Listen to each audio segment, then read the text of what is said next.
Have you ever wondered what happened when Pablo Escobar passed away? I'm not talking about the afterlife. I'm talking about what happened to his wife, his daughter, whom he adored, his son, his cartel, and all the money he possessed. No one appears to talk about these things, and it's possible that no one cares. But we unquestionably do. Hello everyone. For today's video, we're going to talk about what happened after the notorious drug lord Pablo Escobar died. Make sure to watch the video till the end and hit the like button. If you're new to this channel, make sure to hit that subscribe button for more videos like this. At his height, Pablo Escobar was in charge of 80% of the cocaine sold in the United States, earning him the title King of Cocaine, and was ranked as the 7th richest person in the world by Forbes. He was married to Maria Victoria and was the father of 2 children, Juan and Manuela. The day was December 2nd, 1993, and the entire Colombian army, actually half of Colombia, was searching for Pablo Escobar. I'm talking about rival cartels, a deadly mercenary group known as Los Pepes, and even his own family, all of whom were snooping around the seediest parts of Medellin in search of Pablo Escobar. Okay, pause. You're probably wondering what I'm talking about. Well, what I just described for you was the final hour or perhaps even 30 minutes before Pablo Escobar died. The Colombian authorities had proclaimed their intention to transfer him to a regular jail institution. But Pablo, being the obstinate and egotistical guy he was, didn't want to leave. The Colombian government and a gang of paramilitaries, who weren't afraid to go beyond morals and the law at this point, launched a national manhunt. So, how did he die? Pablo was celebrating his birthday for the first time in his life outside the customary tradition of partying with his family. Pablo Escobar made a grave mistake by placing a call to his son and risking everything. The Colombian government was able to intercept that call and link it to a cell tower nearby, immediately locking on the hideout and sending the convoy of armed military personnel with one instruction bar on sight.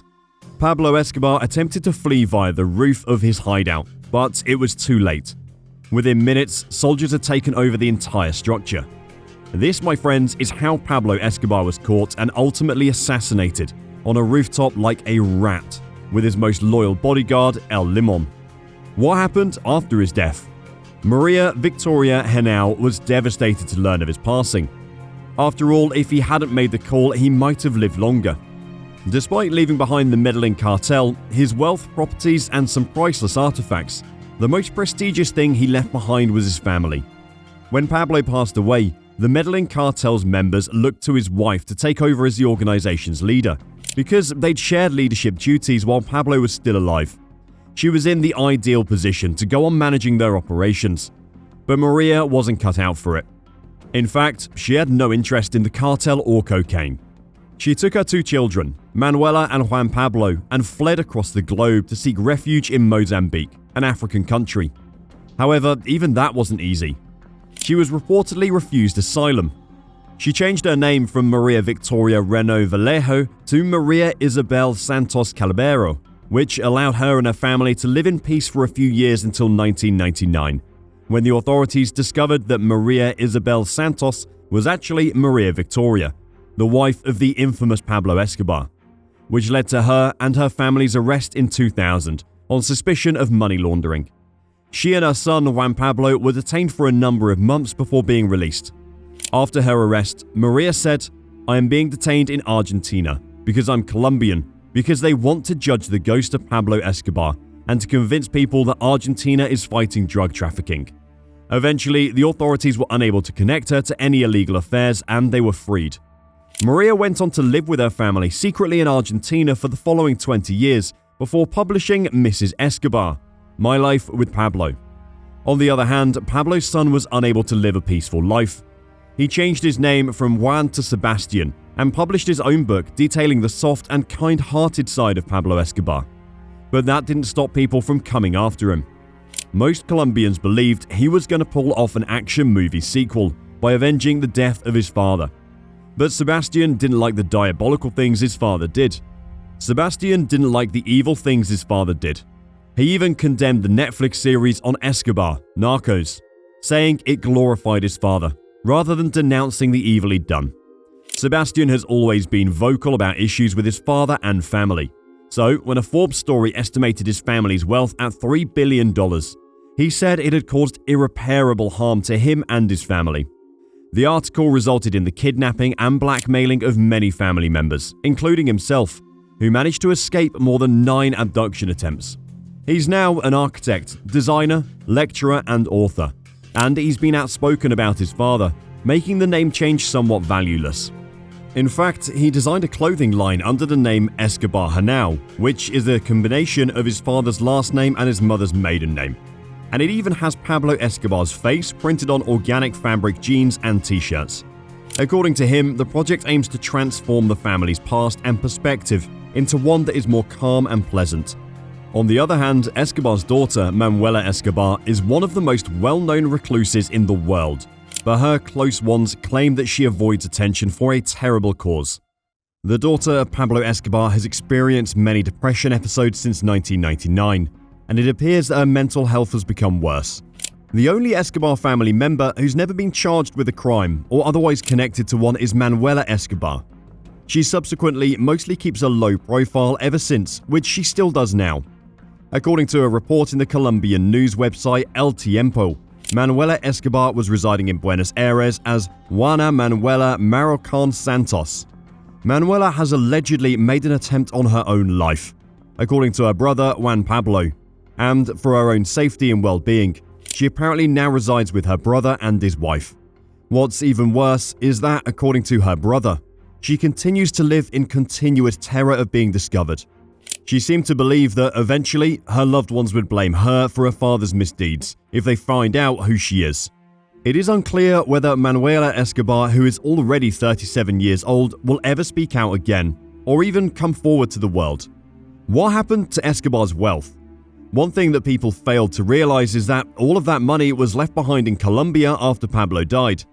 That's right, Pablo's $10 billion mansion, the opulent prison he built for himself called La Cathedral, and several other properties he owned were all abandoned after his family fled the nation.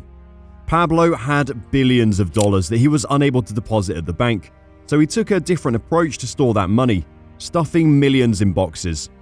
Pablo could probably not even remember where he stuffed millions of dollars in his furniture, burying it underground. But hey, that's what happens when you're the richest drug dealer on earth in your prime.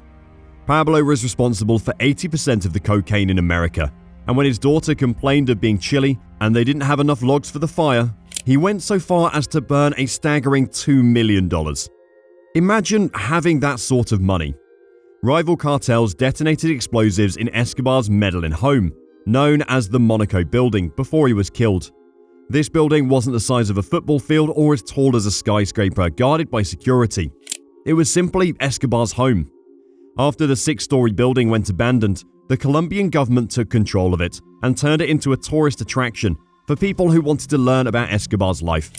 Nevertheless, as members of the neighborhood passed it on a daily basis, it served as a constant reminder of their loved ones who suffered and died at Escobar's hands. As a result, in 2018, the government decided to demolish the structure and transform the land into a memorial for the victims of Escobar's terror. La Manuela, named after his daughter Manuela Escobar, was another of Pablo Escobar's homes that ended up in ruins. It was Escobar's lavish getaway home in Guatape and was where he went to temporarily escape the stress of his business dealings. The crazy thing about this building is that it was demolished even before Escobar's death by a rival cartel, who loaded over 200 kilograms of TNT explosives, blowing up more than half of the building. La Cathedral was the largest asset that Pablo lost following his death. Escobar constructed and customized a $1 million prison for himself. It included a casino, spa, a football field, and other extravagances that were completely unrelated to its function. However, after Escobar's death, La Cathedral became La Treasure Island, and the neighborhood's residents swarmed in and out of that location. A group of monasteries known as the Benedictine monks eventually took over La Cathedral and converted it into a religious community after years of scavenging for anything they could find from outside sources. Millions of dollars were actually hidden and stashed up, both inside and outside the building's area. What happened to his cartel? The Medellin Cartel fell apart. Some of the remaining cartel members had to seek refuge with rival cartels, like the Cali Cartel, because the entire organization broke down. These rival cartels eventually took over the exportation of cocaine from Colombia to the United States and other countries. But not all of Escobar's fortune was looted or deserted before he died, because he built schools, hospitals, shelter homes, and other commercial infrastructure for the region. While he killed everyone who tried to oppose him or challenge his power, which created a dilemma in his life where, on one hand, he was viewed as a hero, and on the other, as the devil. This is all for today. Comment down your thoughts on the following. Take care, and we'll see you in the next video.